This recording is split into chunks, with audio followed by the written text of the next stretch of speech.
Wow. I've been up here a lot. I've never seen a crowd like this. I think we need a ballroom, and that's happening. It's going to be a beautiful ballroom. This is really a lot of people, most I've ever seen in this room. And we're here for a very serious purpose, very serious purpose. Something's out of control, but we're going to put it in control very quickly like we did on the southern border.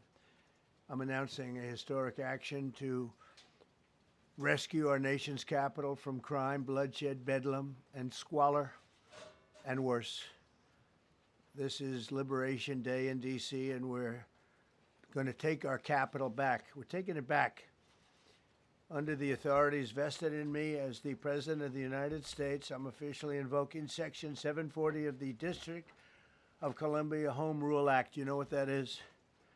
And placing the D.C. Metropolitan Police Department under direct federal control, and you'll be meeting the people that will be directly involved with that. Very good people, but they're tough, and they know what's happening. They've done it before. In addition, I'm deploying the National Guard to help reestablish law, order, and public safety in Washington, D.C., and they're going to be allowed to do their job properly.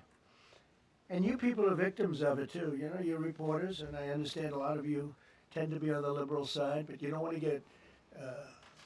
get mugged and raped and shot and killed.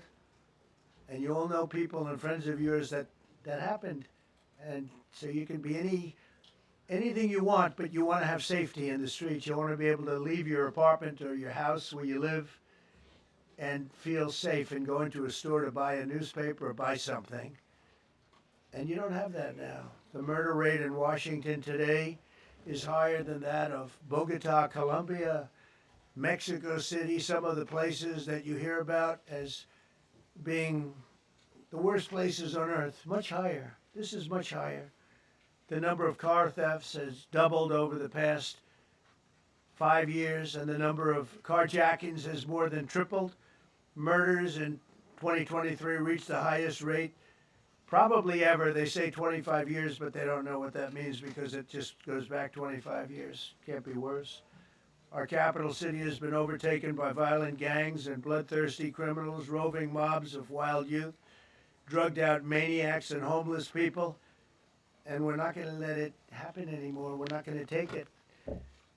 Just like we did on our southern border. Nobody comes to our southern border anymore. 3 months in a row, we had zero. I don't know if that's right, but the people that do the work, it's a very liberal group of people, actually, and they actually said zero for the last 3 months. Nobody thought a thing like that was possible. And, when you take a look at numbers, I just saw some charts. These are different cities throughout the world. Red is, the red is a place called Washington, D.C. Look at these. Baghdad we doubled up on Baghdad. Panama City, Brasilia, San Jose, Costa Rica, Bogotá, Colombia, heavy drugs.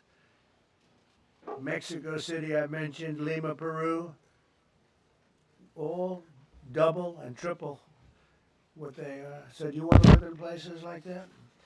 I don't think so. And I think the people in this room, if you wrote correctly, you'd see, look at the kind of numbers we have. D.C., 41 per 100,000, number one that we can find anywhere in the world. Other cities are pretty bad, but they're not as bad as that. Is that where you want to live?